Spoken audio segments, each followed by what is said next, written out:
Did you know there's an Aussie town where people live like moles underground, and some never make it back to the surface? G'day mates, welcome to Coober Pedy, where the ground above burns at 120 degrees Fahrenheit, but the real terror waits below in the darkness. Picture this, families carving homes straight into rock walls, kids playing in tunnels instead of backyards. Sounds cozy, right? Wrong!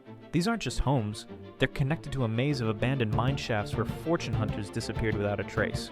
Crikey! Imagine taking a wrong turn in your own basement and ending up in a pitch-black tunnel where miners vanished decades ago.